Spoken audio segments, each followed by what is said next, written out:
Good afternoon, guys. Welcome back. Thank you to those who submitted your slides.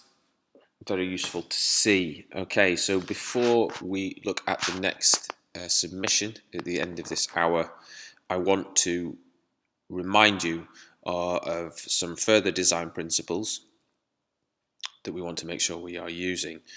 In the last session, we looked at font and color, and this session, I'm going to remind you of some key things that we need to bear in mind when we are engaging users. That is essentially meaning that we want people to be attracted to our app and we want to retain their attention. Okay. Firstly, we need to think about colors and sounds.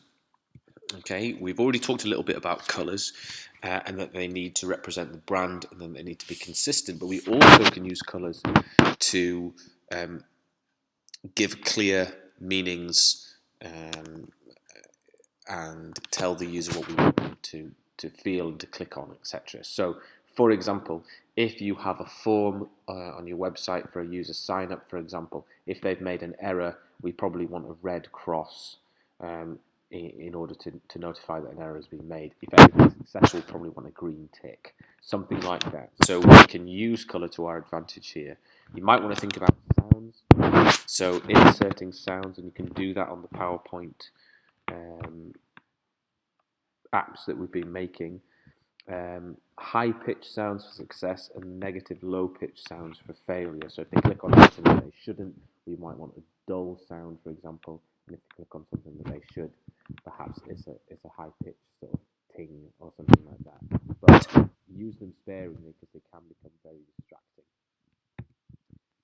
Symbols, a lot of you have started to use this, which is great, and visuals you've used very well. Remember, symbols are a really useful way of ensuring that people understand what it is that they need to be doing without having to use language, which is obviously very useful when you're producing an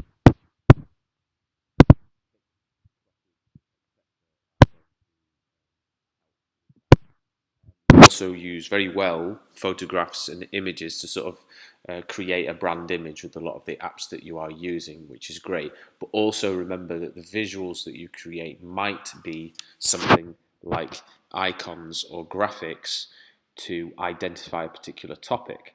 So I'm just going to skip over this a little bit just to iterate the point. So graphics such as a cogwheel is going to mean settings. Now, you're not going to need to write settings underneath that because the cogwheel is fairly self-explanatory, all right? A back button equally is very self-explanatory. So we don't need, so this can help you, this can help your users navigate around the app. Again, you know, an exclamation mark and a triangle, people know that means that it's a message that they've got to concentrate on. It's of high importance. All right, so that's really important straight away to signifying to the user that they need to deal with something immediately. So you might want to think about using all these graphics to try and represent something. Equally, if you have different sections of the stadium, perhaps you want to signify toilet signs, or you want to signify a place where someone can get something to eat. Think about how you can use a graphic or a picture in order to signify that that's the section of the app that's designed to do that particular thing that you want them to look for, rather than having to write toilet or food, which obviously if you have someone from China, Japan, the Far East, the Near East, that have, you know, that read not only a different language but a different set of characters, it would be far easier for them to see a picture or to see an icon or a graphic. So these are useful things for you to bear in mind. Just to go back to retaining attention, remember, if you want to grab people's attention, pop-up messages and flashing graphics are a really useful way to do that. However, you don't want to make the screen overwhelming or cluttered. So ensure that on each slide you only have the very necessary information. You want to encourage people to interact with the app, and if there's too much going on the screen, they won't know where to click. If you have something that's very neat, tidy, and uncluttered, they're more likely to click on things, and therefore you can start adding different pages once they've started to click on things. And finally, make sure that everything is really clearly labeled to show its purpose. Right, so you might not need to label everything, for example, the settings cog that I talked about previously, but if there is something that needs immediate attention, you might want to have a little icon like the exclamation mark in the triangle that shows them that they have to deal with something straight away, and that is a really good example of clear labeling. Okay. Autofill we talked about. So if you've got a form that you need them to fill out, perhaps to sign up to the app, and you need their address on there, remember that they can just put in their postcode and it should default all the other values based on that postcode. And